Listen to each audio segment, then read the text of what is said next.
Bonjour.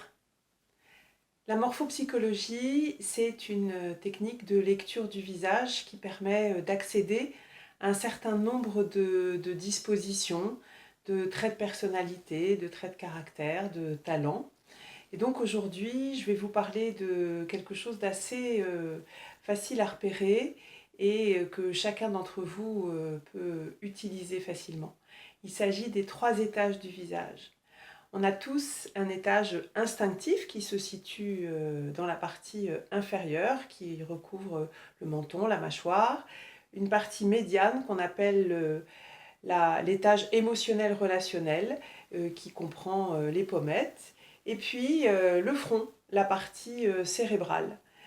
Et donc, la plupart du temps, dans un visage, un de ces 3 étages prend plus de place en largeur et en volume.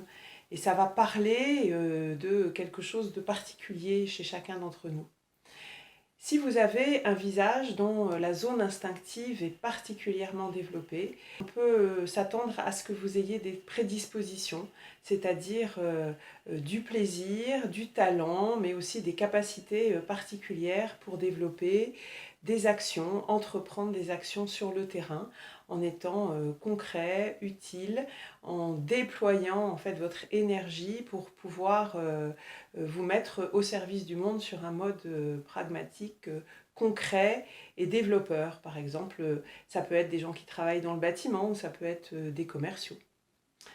Ensuite, vous pouvez avoir un étage émotionnel relationnel particulièrement large au niveau des pommettes. Et là, on va passer sur un autre registre.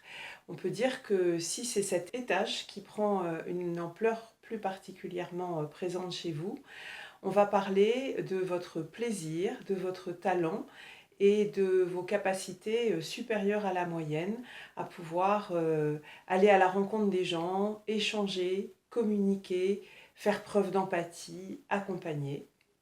Et enfin, il se peut que l'étage le plus large de votre visage soit au niveau de votre front.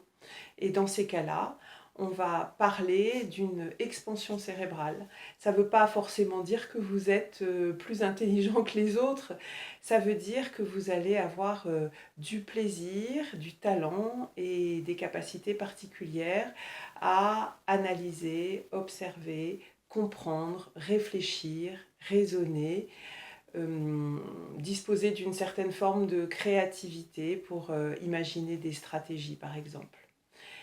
Si vous vous reconnaissez dans cette description, il y a fort à parier que l'étage de votre visage qui est le plus développé correspond à ce plaisir, ce talent, cette ampleur que vous pouvez prendre dans votre posture vis-à-vis du monde extérieur. Et donc, cette vidéo, elle vous aura peut-être été utile pour appuyer particulièrement sur votre talent. À bientôt!